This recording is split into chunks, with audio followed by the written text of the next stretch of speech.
Why would someone buy in a trust? This is what you have to do. This is how you buy in a trust. You know what I'm asking myself? Why are people not relying on professional services more? What do you mean by this? A lot of the clients that we talk to actually see the value of seeing professionals because they are professional themselves. If you get the right advice, right team behind you, you can smash it. It's important to know that sometimes we work so hard. I want to go see my kids sometimes. I want to go spend time with my family members. Do what you need to do. Like, have that time. Let the professionals do the heavy lifting. There is advantage to buying a property. If they have accumulated equity over time, what can they actually use that for? A lot of things. The harder I work, the luckier I get. That's the one.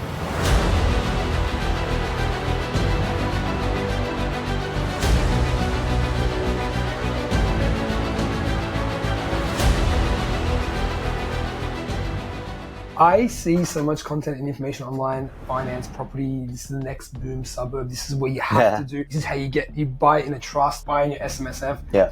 No one knows what's right for them anymore. Yes. I believe finance comes first. As a property expert, I believe do not talk to me if you don't know where to start with finance, because you're doing yourself a disservice because you don't know where to start, what your budget is. Correct. Let's just say, Exhibit A, client comes to you. Eric, I have 4 properties, what do I do next? Eric, I want to buy my first investment, where do I start? Is it the same journey for these clients, or is it very different? Very different. Why is that? Someone who wants to buy their first one, it's very important that we talk about their long-term future as well, like long-term plan. Hey, you want to buy your first one, what's your plan? Do you want to continue to buy? We've got to structure it correctly, to begin with. Someone who already has 4 and want to expand, we might need to untangle stuff as well, so we've got to look at your current structure. How can we rearrange it? Because a lot of the stuff that you have might not be structured correctly in the best possible way in terms of number 1, your borrowing capacity, number 2, tax effectiveness. Look, I'm not an accountant, but we work in tandem with a lot of accountants and financial planners. So the conversation is very different. Now, just on that, I know the conversation is different, but from your experience, why would someone buy in a trust? Like, you know what I'm asking myself? I haven't bought in a trust yet. Yeah.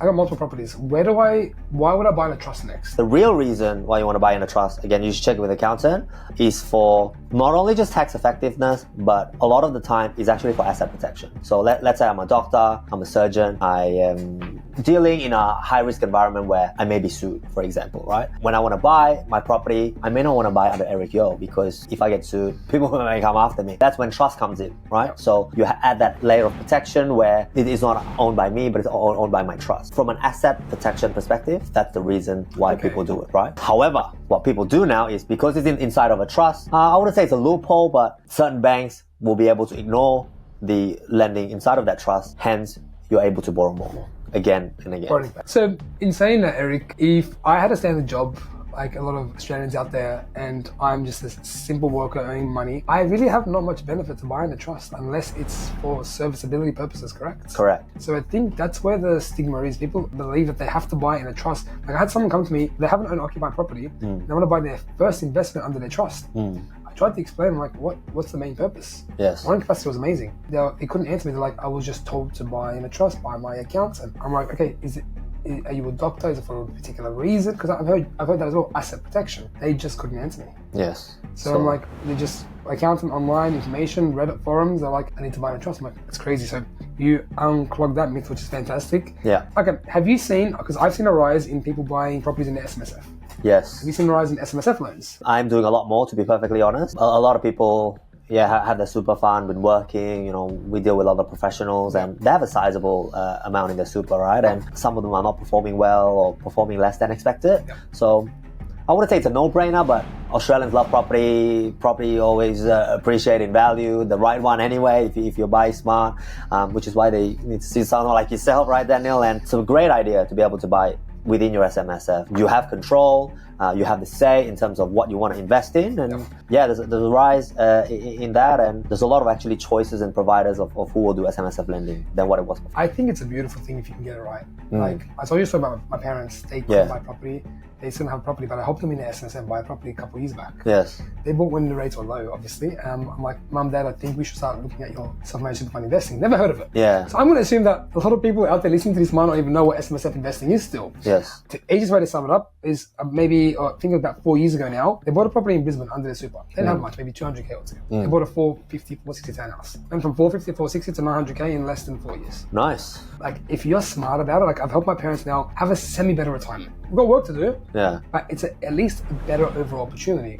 people need to ask questions so they know what to do next. Correct. Why are people not relying on professional services more? They're relying on online tools and online calculators. Like, I have people sending me a screenshot of an online ANZ calculator saying that they can borrow this much money. Can you please give me a property on that? I'm like, absolutely not. It's not an approval. What do you mean? Yeah. Are you seen that as well? I am, and we are very lucky that I think we're quite picky with the clients that we choose, and we have the opportunity, and we know our niche. To be honest with you, Daniel, because we want to specialize in securing loans for doctors, professionals. A lot of them actually, I agree with what you said, that because there's a lot of information out there. The beauty of this day and age, it's also a little bit of a downfall because there's a lot of information, yes. There's also a lot of misinformation, right? Yeah. I think two things. For health, people don't go to GP anymore. They Google Dr. MD or whatever, that ChatGPT web, like, it's insane. And it is. You always see the worst case scenario. I wouldn't treat my health, like I would ask for a professional. Second most important would be finance, money, right? Like, you need to live, and to be able to function in the society, why would you rely on things online? And I think seeking professional help, I guess to answer your question, I do see that a lot, but I think a lot of the clients that we talk to, I actually see the value of seeing professionals because they are professional themselves. Yes. So it's like, hey, I'm not an expert. But the professionals are like, they make a lot of money. They're working so many hours, aren't they? Correct. If the professionals doing it, this is something I want to tell, like, even my clients listening to this right now, and even possibly some of your clients. But if the professionals are getting the right advice, they're going to see the doctors, they're going to see the right financial property experts, they understand the reasoning behind it. You can only be an expert in certain things in life. You can't be the jack of all trades. You just absolutely cannot. There's a reason why Michael Jordan's successful. He just focused on basketball. Correct. There's a reason why Kobe's like that. Michael Phelps. I talk about this a lot. They dominated what they were good at. I have that mindset that I want to help every single Australian out there get the right property so they can grow their wealth, so they can be happy, look after their health, and then that's how you're going to maximize your life in Australia at the end of the day. That's it. I'm starting to see a lot more people going to services, professional services more and more, but there's that, like I said, misinformation online. I don't know how to counter that sometimes. Like, my social media, when it kind of goes off and I put a new video up saying, what do you mean by this? I'm like, let's have a conversation about it. 6 months will go down the track. They haven't had a conversation. Then they feel like they need to have it all of a sudden 6 months later. Yeah. I told them, I'm like, if we had this conversation 6 months ago, we'd have been in a much better position. Don't put yourself, do not rely on social media or misinformation out there. If you feel like you need to do something, chase that feeling. Yeah. Don't be scared, because it's not a bad experience going through property and finance. I know it can be like scary if you haven't done it before. Yeah. But if you get the right advice, right team behind you, you can smash it. Yeah. Some of these people that I mentioned, like these athletes, they're not great because of themselves. They have the right mindset, but they have a whole organization and team behind them. Correct. I think there's like the food and nutrition, the game plan, the coach. Exactly. Man, you need all these people. Yeah, I don't think Michael Jordan would be questioning or doing his online research about his nutrition or questioning his physiotherapist, because he trusts them. 100%. Like, if I'm Michael Jordan, I'm executing my game 100% like he did. He put all the effort into practice in the game. He's not sitting there online reading about physiotherapy, why my muscles are like this, what do I need to eat. Like, he understands the value, and that's why he's one of the best. And that's, I think, that's a successful DNA. As just everyday people, we need to follow a successful DNA. You're good at doing something. If you can make money or you're happy doing something, keep at it. Family time is important as well. Like, we're both parents. It's important to know that sometimes we work so hard. I want to go see my kids sometimes. I want to go spend time with my family members. I want to walk the dog. You do what you need to do. Like, have that time. Let the professionals do the heavy lifting. Like, so many of us, like, I hear people, like young people my age, do their own tax. Yeah, wow. Like, why would you what are you doing? Yeah. Just let them go do your tax. Let them do all the stuff for you. You take the benefits, be smart with your money, and keep moving forward. Yeah. Comes down to how much you value your time as well, you know? Some people don't, and I don't know, I value my time a lot. Like, I'd rather be doing my work where I can generate income, like, you know, or I'd rather be spending time with my kids, or I like running. I go out and run, and it's good psychologically, mentally. You know, I'd be more recharged. You ran a marathon recently, huh? Yes, I did. Impressive. Thank you. How was it 50? What was it exactly? 42. 42 kilometers. 42. Yeah. No joke. Yeah. How did that? How did your body pull up after that? It's okay, actually, because it's my third marathon, and I think I'm more experienced now, and this is what you can apply to life in general and work like it too. I like doing hard things, you know, because I feel like if I can smash out a run in the morning, doing hard things, I can tackle anything, you know. So that's the best mindset to have. Yes. You need to, because if you're putting your body through that torture, or whatever you want to call it, what can stop you? Exactly.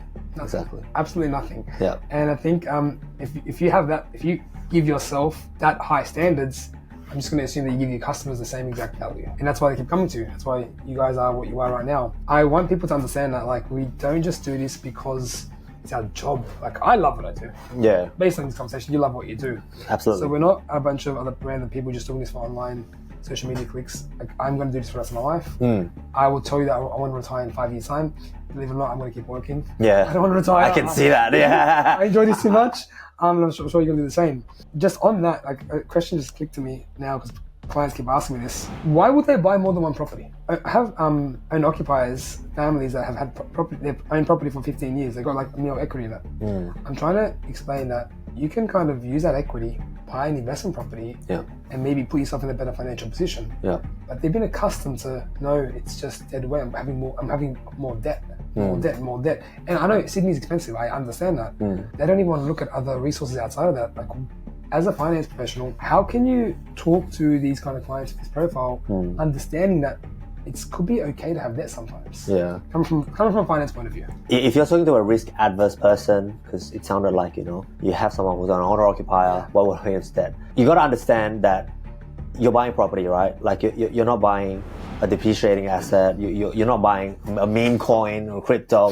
You're buying property. It's probably one of the safest asset that you can have, right? It's bricks and mortar. I think it is one of the. Yeah, it is one of the safest assets. Exactly, right? I think people got to understand that there is advantage to buying a property because you are buying an asset that will appreciate in value. With that appreciation, you have equity, which you can then sell to realize your gain. Number one. Pause that quickly before we get to the next thing. Equity. People don't even know you can use it for finance, yeah? Exactly. So can you explain, if they have accumulated equity over time, what can they actually use that for? A lot of things. Number one, if you're a business owner, you can access equity. Yeah, they love it. For rainy days, If you are not a business owner, you can access equity for perhaps you want to do a bit of renovation, or perhaps actually I just spoke to a client where she's going through some changes with work and she's a bit worried about her job, right? And she's a very risk averse person. And I said, look, why don't you access equity? She's got quite a bit of equity, and I was able to help her refinance, get her on a better rate, and we access actually about close to 150,000 and leave it in the offset account. We did it on interest only. You have no repayments actually, and that actually gave her the safety net and the assurance that, hey, if I lose my job, I have that safety net. I'll be okay for me to be able to look for jobs. And I said, if I could buy you that peace of mind, that's great, And because of property, she's able to do that, right? So to answer your question, why you want to buy property? Because you could do things like this. If you're a business owner, you have access to funds. If you're an employee, you can do that so that in case you are going through some changes, you're scared of being made redundant, you have that. And she's like, Eric, you know what? That actually, what you did for me was so good because I then don't have to, if I ever get made redundant, I have time to look for jobs and I'm not pressured to make decisions from the place of insecurity. You didn't put yourself in the corner. You gave access to her to be smart for next choice. That's a perfect explanation, by the way. I think a lot of people out there won't even know that you can do all these things. So our biggest fear is obviously not providing for our family or for ourselves. Yes. That's the whole reason. I'm assuming a lot of us right here are listening to this because we're scared of what the uncertain future is for us, for themselves, for the market, for everything. Yes. If you have the opportunity to put yourself in a position, I'm actually going to do my quote now. If you put yourself in a position, an opportunity to be lucky, you will be lucky. People say that's just luck. You got rich because you're just lucky. No, you put yourself in a position to be lucky, and that's how you got there. So what you just did for that client, they might say, oh, she's lucky, she has equity, she accessed it. If you never had the conversation, she wouldn't have had that, correct? Correct. I love that quote. I don't know, one athlete said it, I loved it, and it's been stuck with me ever since. I like that as well. It's like somehow, if you work harder, you just get luckier. I think that there's a quote like that as well, isn't it? Something along the lines of, they see how hard they see the reward that you get, but they don't know the countless nights. Correct. Or the kind of the long days. The harder I work, the luckier I get. That's the one. They don't see, they see the glory. It's like when you're training, when you're running. I'm sure before you did the marathon, you did a lot of running. I'm assuming, correct? Yeah. A lot of running. Yeah. A shit load of running. You didn't just put shoes on, get fancy shoes, and start running the marathon. No way, you wouldn't have survived. But you gave yourself an opportunity to do that, and then eventually, I know people might say it's impossible, but you can eventually be in that top 1% of people that finish in the marathon, correct? You're giving yourself the opportunity to do that. Yes. People just stop when it gets hard. Yes. It's just like, nah, I don't want to do it too hard. You're lucky. That person got lucky. My neighbor got lucky. Guy across the road bought his neighbor's house and got lucky. Stop. Because it's easier to have that, the victim mentality, to blame others, to blame circumstances. but never look at yourself, because that's You the never hard do. part. You Because never it's much harder to do that. I know, and like, accountability is the hardest thing. But if you can master that yourself, Yes. you're not just giving yourself. You're giving yourself a bit more kind of higher values, but you're also showing people that in your circle, your family, or whatever, that this is how you meant to think. This is how you succeed. You just keep pushing, and you'll definitely get there. And I think more than not, young Australians need that. I think so, and I want to segue as well, because like what we talked about, like, you know, we like talking about sports, accountability, because there's a lot of values that we can take from sports that we apply to life, you know. There's a lot of lessons there. You talk about swimming, your CrossFit. When we do sports, say if it's a race, the stopwatch doesn't lie, right? It's all about results, right? So with sports, because it's so result oriented, you are forced to look at yourself, right? Like you can't have that victim mentality. You can't hide, exactly. Whatever you do is because you didn't train enough, you weren't good enough, like the results don't owe you anything. That also you can apply to everyday life. So again, talking about property, talking about people who are scared, media, fear mongering, that's how they operate, you know, because that's what makes the money, it's the clickbait, right? Yeah. And fall into that victim of it's gonna be too hard. He's lucky, she's lucky, he's got inheritance or whatever. And actually, no, like a lot of people work very hard to be able to get there, right? People, I think, take the easy way out. You know what? I won't be able to do it. It's too hard. And the winners, the people who are able to get into the property journey are the ones that look at them and say, hey, what can I do to actually improve? Surely, if people are doing it, there are ways. And they go out and talk to professionals like myself, like yourself. Well, how do I do it? How do I get there? Oh, I can do this, I can do that. Oh, actually, we can do guarantor loan and whatnot, right? So having that hard conversation, look at yourself, hey,